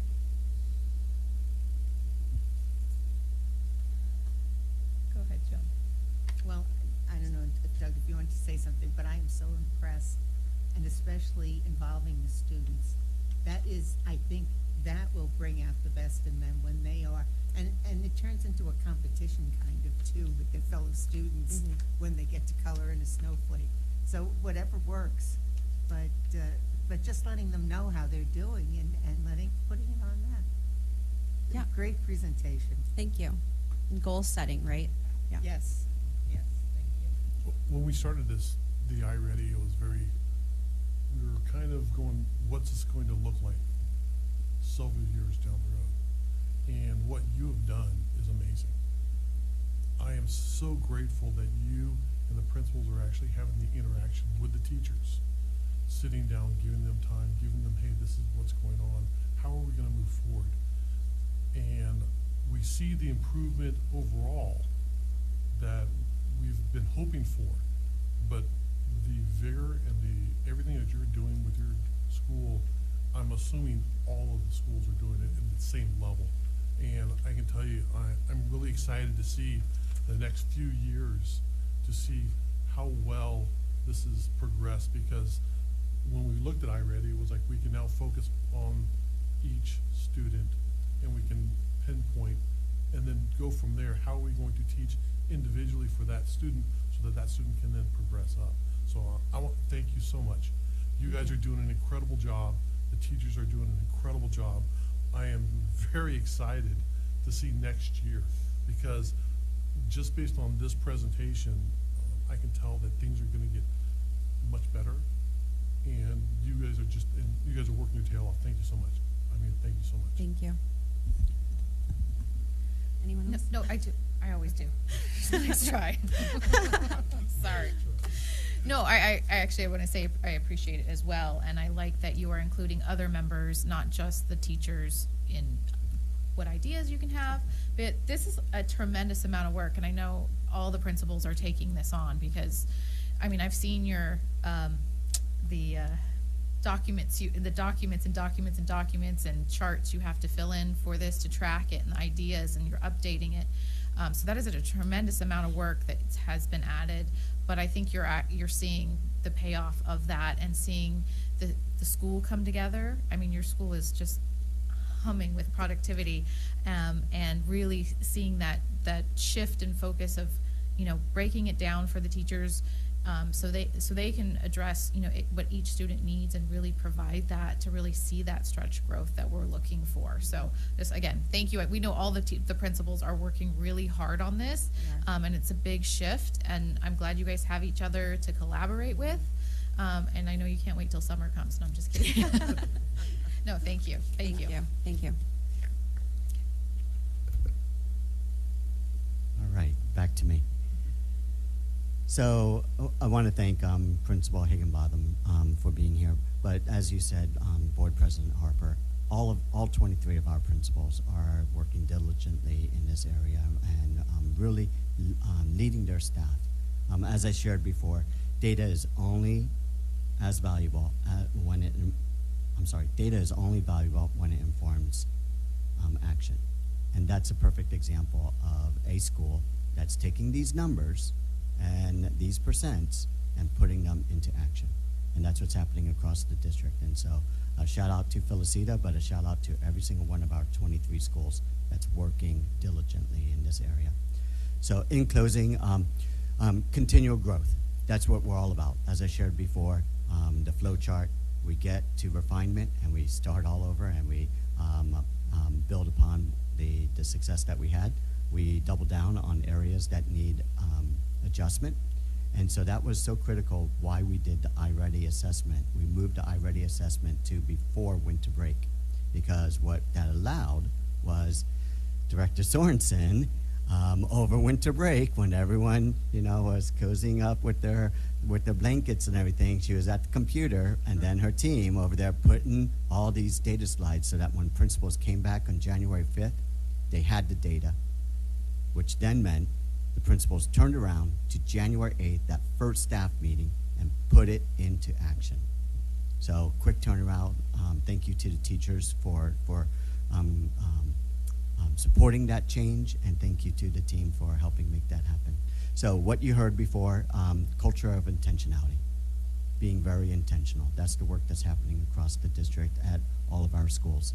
We also wanted to share that we are restructuring the way the development of our school plans. So in the past, our school plans would really be developed and presented to you in the fall, and then, as you remember, in January, we approved our school plans. Well, the school year started in August, right? So in collaboration with Human Resources and Fiscal Services, what's going to happen this year is in February, principals will know their budgets for next year. They will also know their FTEs, their staff allocations, and they'll actually start putting together their school plans in the spring. And then they'll meet with a team of directors and assistant superintendents, make their pitch, and then they'll be able to move forward in the spring. Now, it will still be developed, still need to go through school site council and eventually approved by the board, but they'll know what their action steps are based on the data before the school year starts. And then finally, a couple other items, instructional rounds. So to build collective efficacy, or to build to collective efficacy, we need those opportunities. So as administrators, we're taking the time, we're carving time out of our schedule so that we visit a school together, visit classrooms, not for an evaluative process, but for us to calibrate our expectations and sharpen our instructional skills. So last week we were at Felicita, we were also at Reedy Creek, we were supposed to be at Bear Valley on Monday, change of plans. We're actually rescheduled for Bear Valley next week. Yesterday we were at Lincoln. So this is just part of the culture of Escondido, especially with the administrators now. just learning from each other, growing together. We're constantly deepening school redesign efforts, leveraging our ELOP opportunities, strengthening our PLCs, our professional learning communities. You heard Principal Higginbotham share that. And then finally, we're really leaning into this concept of impactful learning. So we have our school day, but all that time is not dedicated to learning. So from that time, because you got recess, you got passing periods, all of the things that carve away at the time, and then we have our instructional time. But instructional time does not lead to impactful learning as well. And then even if a student is engaged, may not be impactful. You heard from Principal Higginbotham before, rigorous academic standards-aligned instruction. So that's when impactful learning happens, when we're at the student's zone of proximal development, high-quality teaching, well-planned. That provides the opportunity for students to learn and grow. And so with that said, it's been a busy first half of the year. And I applaud everyone who's been involved in this effort, from the school sites to the district office and throughout the community. And it's been a lot of fun, and we're going to keep moving forward. So with that said, any questions or comments? So I'd just like to thank you for this idea of continuous improvement. We all know where we're starting at, and we need to improve consistently through data. I do think we're headed in the right direction, and I think the intentionality is a large part of that, so thank you. I do have, going back to the iReady diagnostics, I do have one piece of data that just jumps out at me every time, and probably in every school district in the state, is the jump in red between 5th grade and 6th grade. You look at it and it shows up in math, it shows up in stretch growth, it shows up everywhere. The number of students falling behind just accelerates in that 6th grade jump. And I'm just wondering, and maybe you can't answer it tonight, but from your perspective, from a systems view, the entire school system, what is there that we could do to soften that transition? Or what are the elements there, and how can we use this information to soften that drop? Mm-hmm. Kathy, I saw you get up. Did you want to Feel free to come back with an answer later, because that's a big question. That is a huge question. It is the basis of our Empower Ed and all the focus on differentiation and focus on Tier 1 instruction, first teach being the best teach, planning with student needs in mind. And it's a big part of the work that we're doing. And we do notice that, we do know that there is a jump, and we start to see significantly more red in our middle schools. And it's the work that we're doing. It's the work that we'll continue to do. And we're excited to do that work. Director Sorensen, did you have something that you wanted to add to that? Oh, I thought she was going to come up and bump me out of the way. And save you. But it is the answer. It is a heavy question, and it is the focus of our middle school principals as well as our district leaders. Thank you. You're welcome. And I'd just like to thank you too, Mr. Oster, and thank everyone involved, the teachers and the principals who are leading the teachers, and the dedication to taking the data and doing something with it, putting it to use, putting it to good use, for all of those charts. It's a lot of hard work, and it's well appreciated, because it will pay off in the end. We see it. We see it as having an effect. So true. And if you're not if you haven't been in a different district, you don't know how rare it is for what our Ed Services team, led by Director Sorensen, does. That doesn't happen in other districts. It's very impressive to be able to provide that data at principals and teachers' fingertips. And it's real teamwork too. It's teamwork. And willingness to put in the extra work and the dedication to it for the purpose. The purpose is our students, to help them grow. and achieve. So true. Yeah. Thank you. No, absolutely. I agree with both of you. I really appreciate how you have your North Star layout, because that really simplifies what you're talking about and how we're going to get where we want to be, where we know we can get to.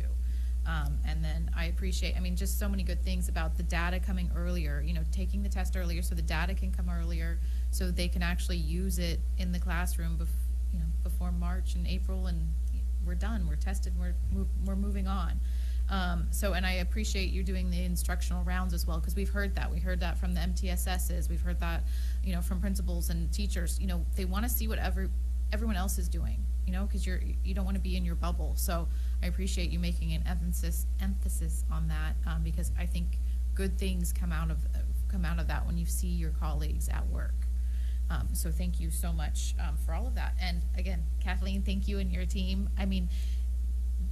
Your work with the data really makes it usable. The way you were able to break it down and distribute it to people so they understand what you're looking at and what that's telling them and what's needed for those students is very impactful. And it wouldn't be the same if you weren't here to break it down for us, because it is a gift you have, and it's a really skill that we're really fortunate that you possess and help us with.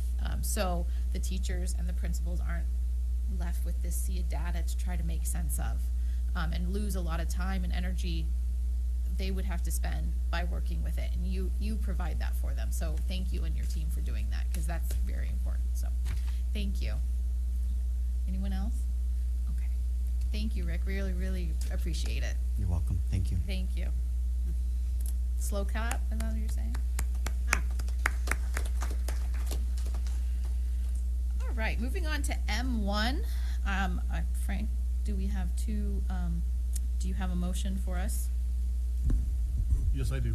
Reference case 2024-25-04. Motion that we accept the recommendation for reinstatement. Do I have a second? Second. All right, and this is a roll call vote. Doug? Aye. Joan? Aye. Frank? Aye. Mark? Aye. And I vote aye as well. All right, reference case 2024-25-05. Motion to accept the recommendation for reinstatement at a school of the district's choosing. Thank you. Do I have a second? Second. Thank you, Mark. Doug, how do you vote? Aye. Joan? Aye. Frank? Aye. Mark? Aye. And I vote aye as well. On to Human Resources, the tentative agreement with CSEA. So I am seeking approval of the tentative agreement with CSEA for a new one-year contract in accordance with the AB 1200. All right, thank you so much. I know that was a lot of hard work, so I appreciate CSEA. I'm sorry they aren't here for the vote, but we appreciate them and all the effort, and the negotiations team as well. Do I have a motion? I'll make a motion. Do I have a second? Second. Any discussion? All those in favor, please say aye. Aye. Aye. Motion passes. Thank you so much. On to N1, Education Services Board Policies, first reading, and we have several of them to get through.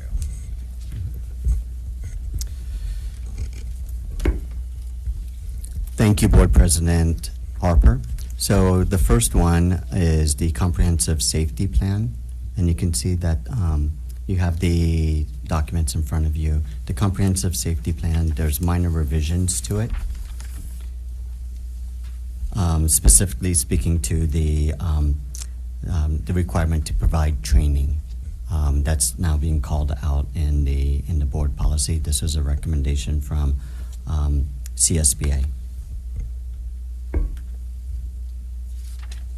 President Harper, do you think we might be able to vote on these one at a time? I was going to just say, we'll do them one at a time, Because I think and some so, we can approve now and exactly, others may need to come yeah. So is there any questions on this one? We're on 0450.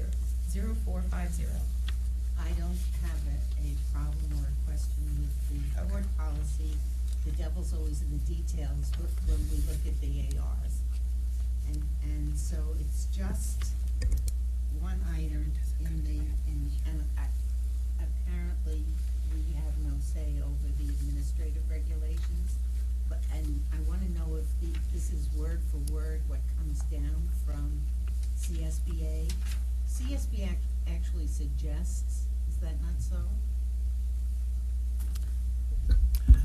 CSBA provides the verbiage.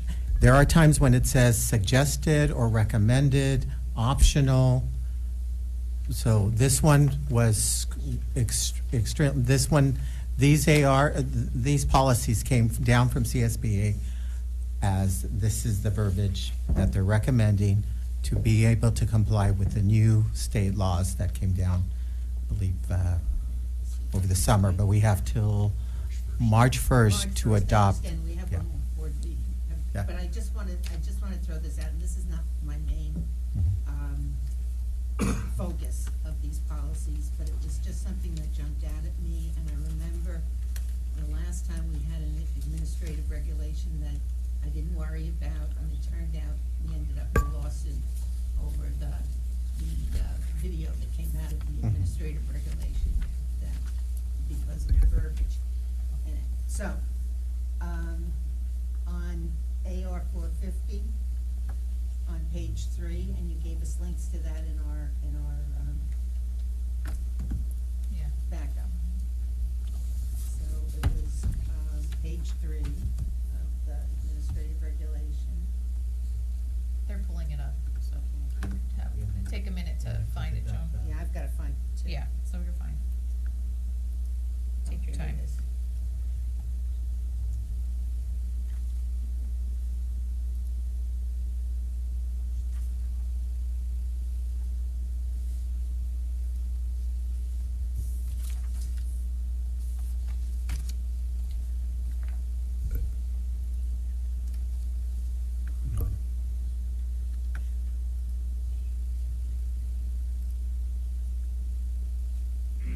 It was in our weekly update. Oh.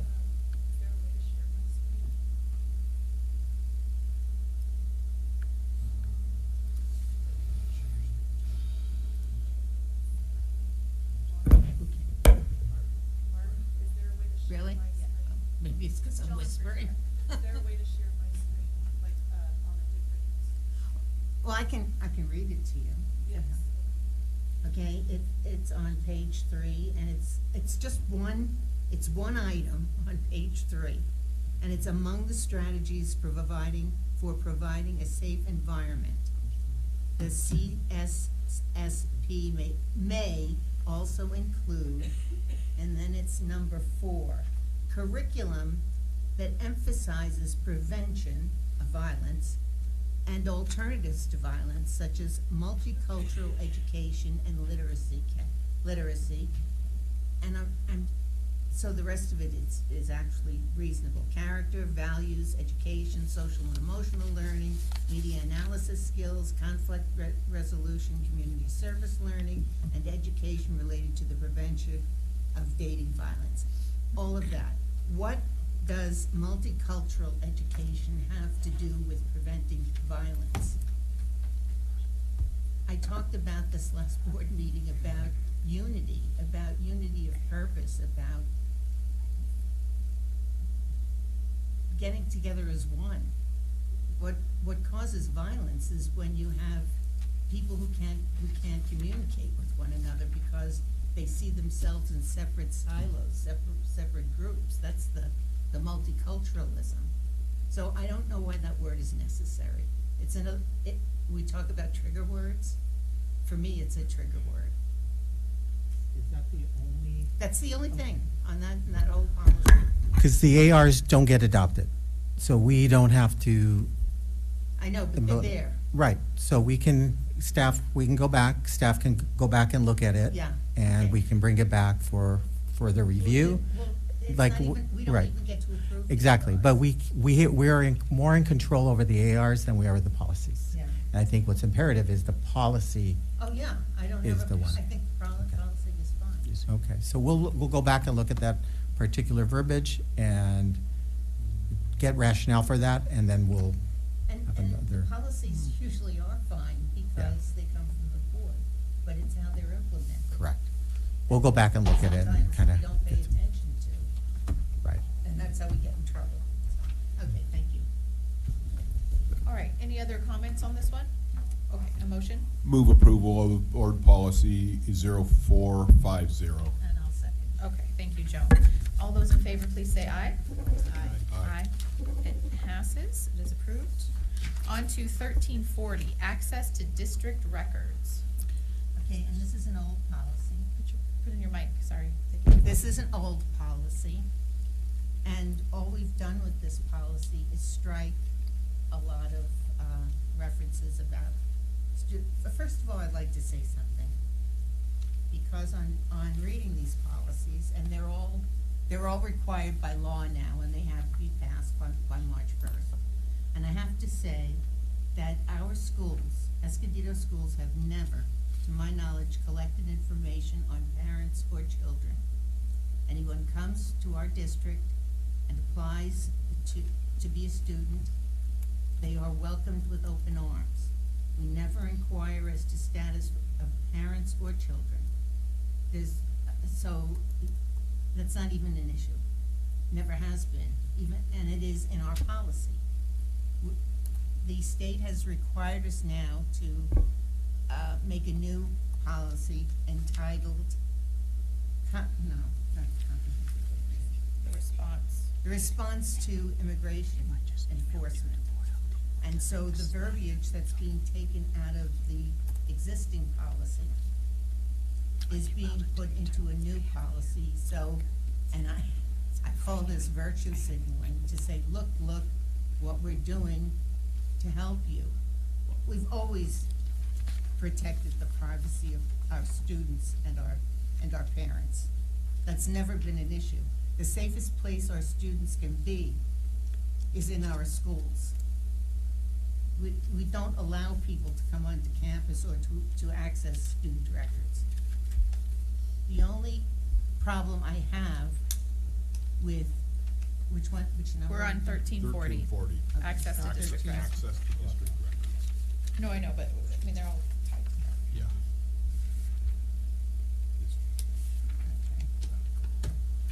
No, that's release of directory information. That's 54, that's 54.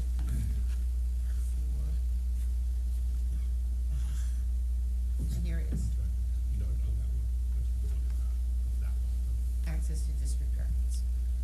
Okay, so this is our policy. Hang on.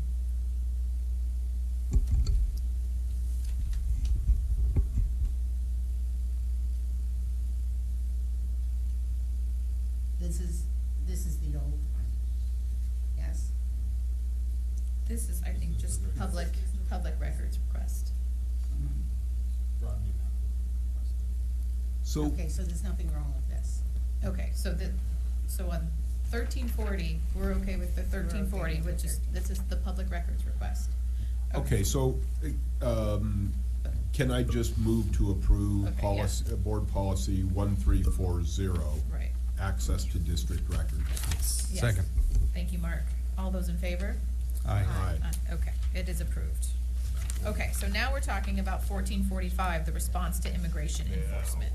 Okay, this is the one. This is fine. This is protecting protecting the privacy of our students and our parents. As far as I know, it is against the law, and I don't believe we employ undocumented people or people who are not authorized by law to work in our district. That's a current law. California school districts, and I went online to find out if that's so, and this is what I came up back with. California school districts are currently restricted from hiring undocumented immigrants due to federal law, which prohibits the employment of individuals without legal immigration status. However, there are ongoing discussions and legislative efforts aimed at changing the situation. The conclusion is, however, that while current federal law prohibits the employment of undocumented immigrants in California, school districts' ongoing legislative efforts may change this in the future. The situation remains dynamic, and developments in state legislation could significantly impact employment policy. future. But as of now,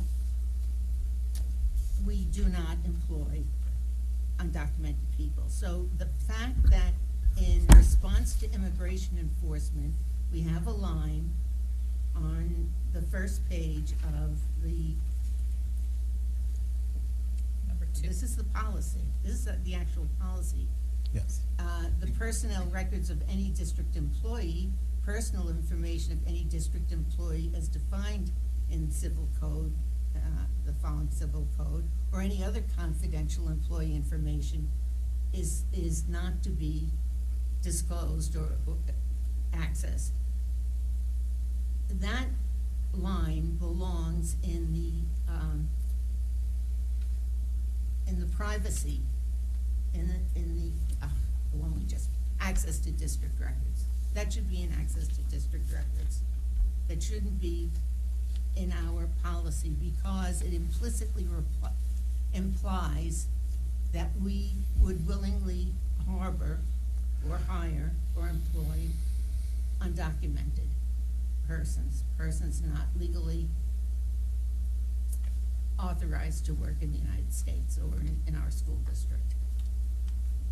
So what I'm saying is at some point we could get into legal trouble for having a policy that implies that we are employing and are trying to hide the fact or protect the fact that we're employing undocumented people. So right now, if any law enforcement agency were to ask for the personnel records of any district employee, personal information of any district employee, We wouldn't give it to them.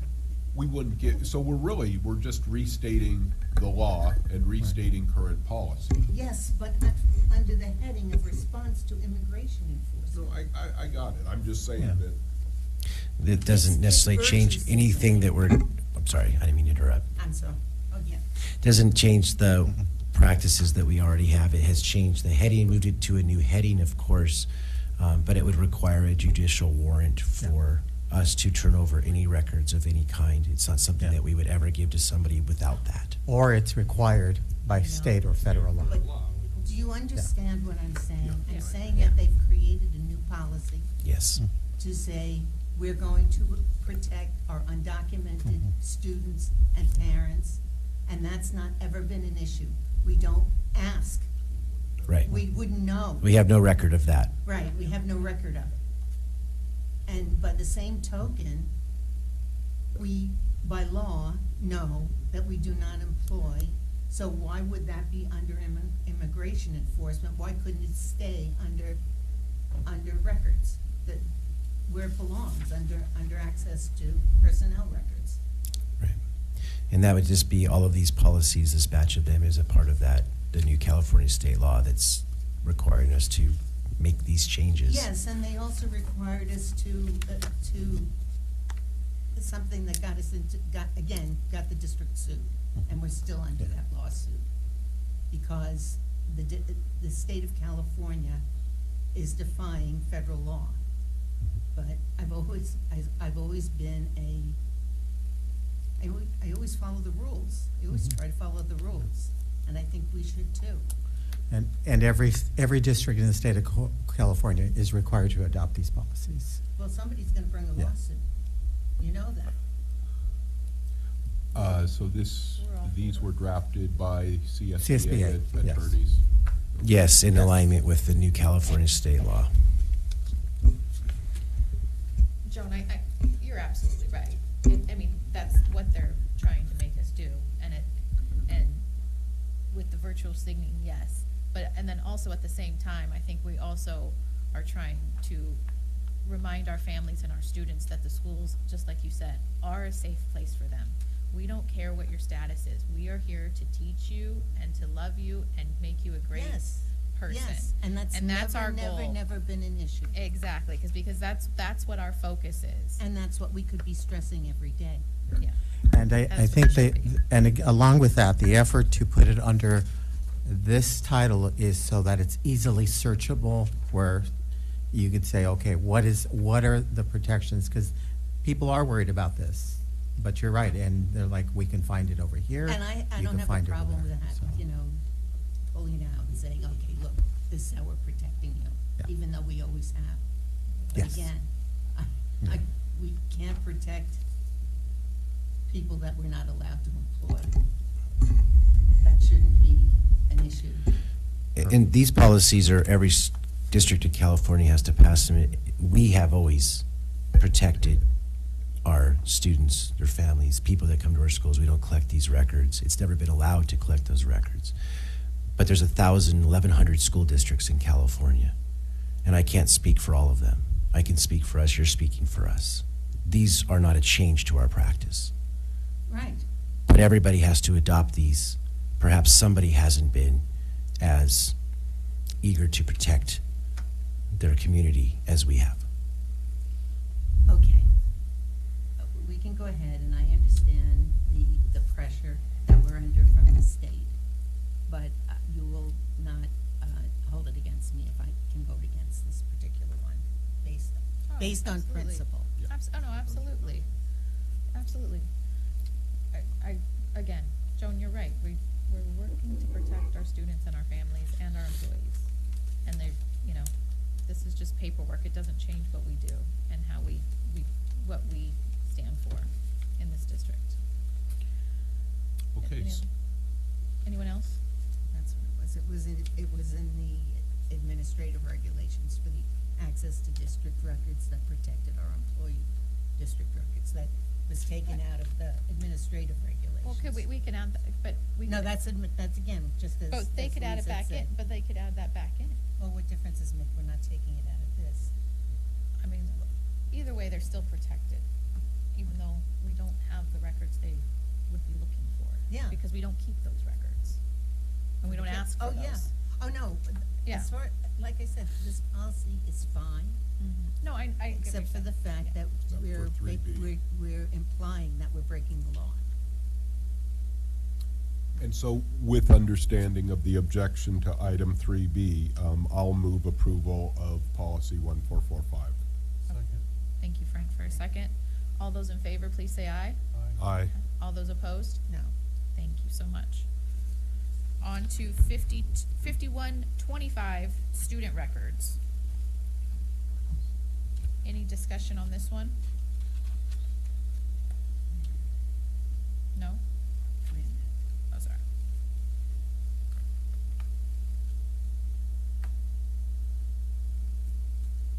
Along the same lines, I object to the wording in the 246 paragraph. Immigration or citizenship status of student or a student's family member may only be collected and disclosed in accordance with BP 1445.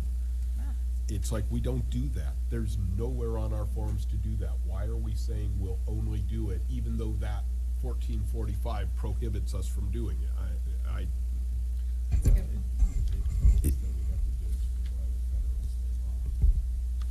If the law were to change 1445, then that policy would be following the law that would be enumerated in 1445. At this time, we don't collect those records. If the law were to ever change to that effect, it would affect 1445, then this policy here would then be impacted by that. It's referring back to that. At this point, it seems like a circular argument. If law were to ever be changed, similar to the last one, if law were to be changed to allow the hiring of individuals that we can't hire today, these laws, these board policies and ARs are all. Will change.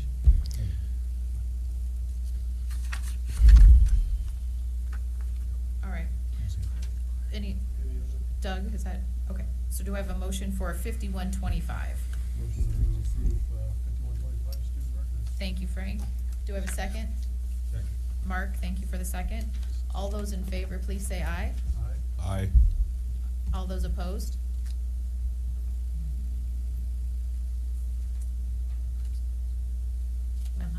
No, she hasn't. Approve it because it didn't. Okay. Well, it didn't Okay, say so it's that. 5-0. Thank you. On to 5125.1, release of directory information. Last one.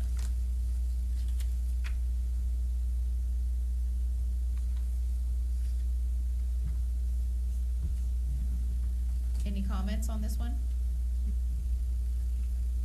No, it's worth a discussion.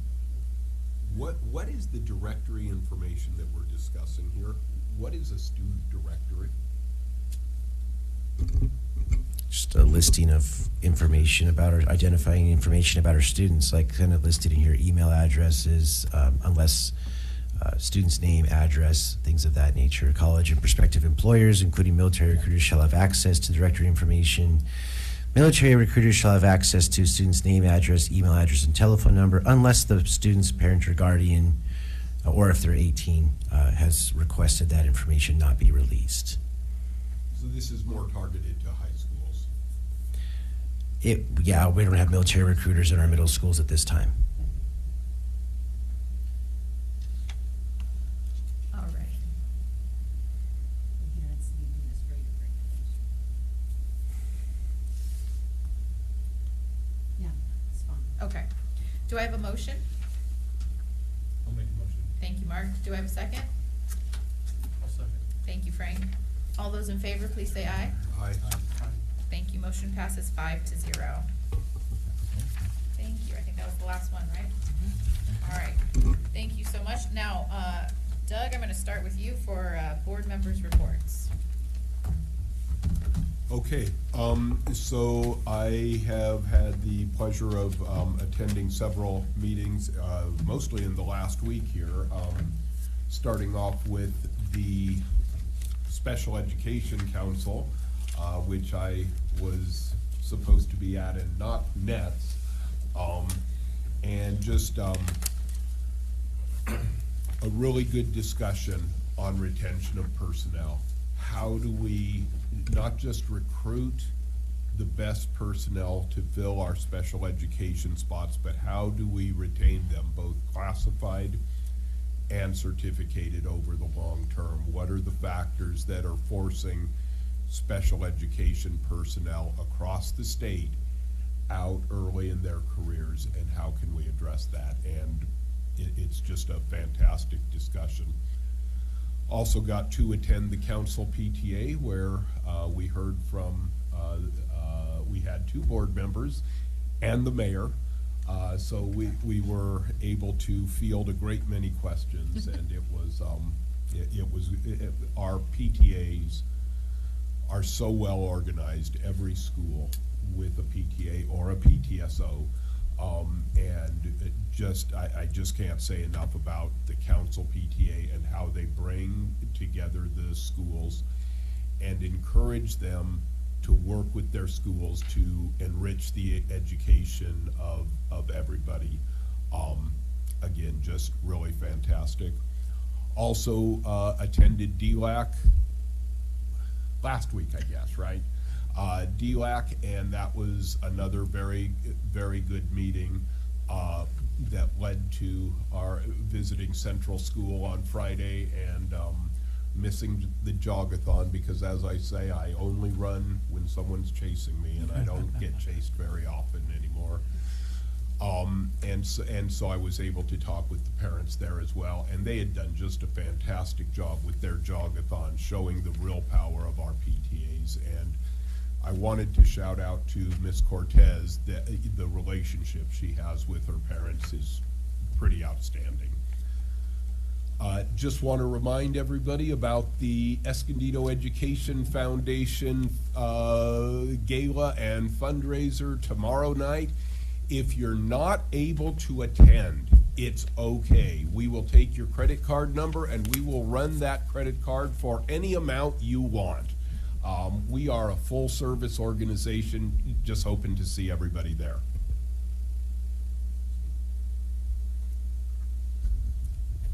Fall in love with California schools again, with Escondido schools. That's the theme this year, and the foundation does such wonderful work in supporting our teachers for the extras and the creative ideas that they come up with. that's where all that money comes from the fundraisers, and this is a big one for the year, so I hope everyone has gotten their tickets. I actually was able to attend the school services governor's budget presentation, which left us with a lot of questions in any case. It'd be interesting to see how it shakes out in the May revise. And also, gosh, I should have written it down. The writing celebration, yes, I know I was someplace yesterday. And I have to say, I got to look at a lot of work from our schools, and I was truly impressed with the beautiful printing that I'm seeing and the writing from the lower grades, kindergarten, first grade, second grade, just stunning. And the spelling, the perfect spelling, they really are paying attention. And I'm seeing great things coming from our lower grades especially. I am not seeing any cursive writing yet, and I know it's a standard now, so I'm hoping that at some point that'll show up in our writing as well. I know it's being done, but we need to see demonstration of it as well. It's a beautiful thing to be able to write cursive, and when you do write cursive, you find out how it flows and how quickly you can jot something down without having to print everything. Although, again, the printing is really excellent, starting at this. That's my report. Thank you.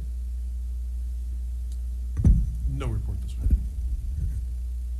Just a couple things. Had the opportunity to receive a lot of messages and pictures from a lot of the students and their families from the Young Authors Writing event, and so Joan mentioned it, so I want to thank all those that participated, but also put that on. A lot of positive feedback and a lot of messages from our families that really appreciated it.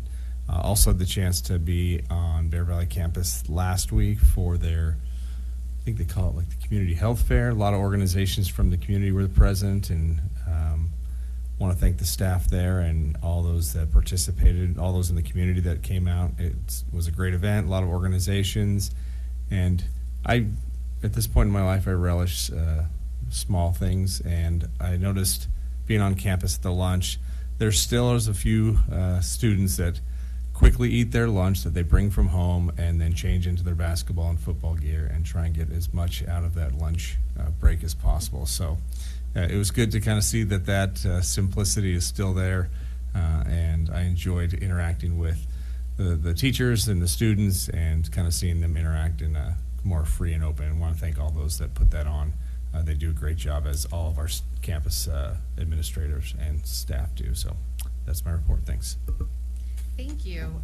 I joined the SPED Council meeting the other week with Doug, where they were talking about their co-teaching model, how they help one of their goals is to help the gen ed teachers understand the how and the why, and give them the tools to really help with the integration of special ed students.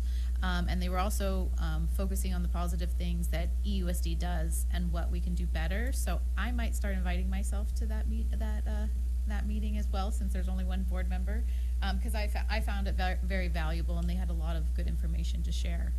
I did attend the PTA as well, where we heard from the mayor and we were asked questions. So one of the things I'm trying to focus on, because of I'm on the community schools steering committee, and I feel like time is of the essence, I'm trying to focus my site visits with the MTSS positions at the schools. So I started off with just an absolute rock star. I think I started really high on the caliber of MTSS specialists, Miss Kimberly Palm at Mission. I spent quite a bit of time with her, and I was just blown away by everything she does, and what that staff at Mission has really worked to rally. They were talking about, the protest and how they interacted with the students, what they did after it with students, and how they got the students thinking about what they're trying to do and the message they're trying to send. And I found that very impactful, and all the things she is involved in on that campus. And so I'm interested to see what, because every school site's going to be different. I might certain school sites, certain MTSS people as well, to really get a flavor, because I mean, between middle school and, you know, elementary is different campuses are obviously different, but how we're, you know, again, what is the cohesion going on with the district? Because I think my one concern with community schools, it's our needs are so great, the vastness of what we can do is so great, but we can't do everything. And so are we, you know, what are we losing if we're trying to do just too much, you know, in this 5-year period we have, maybe 7. And so I really want to have a better understanding of what the challenges are on the campuses and in the everyday. So I'll be hitting up a lot of MTS specialists, and hopefully they take my emails. But I'm looking forward to that. I also attended the writing celebration with Joan, which, again, a lot of great stories and examples and creative thinking. It was great to see.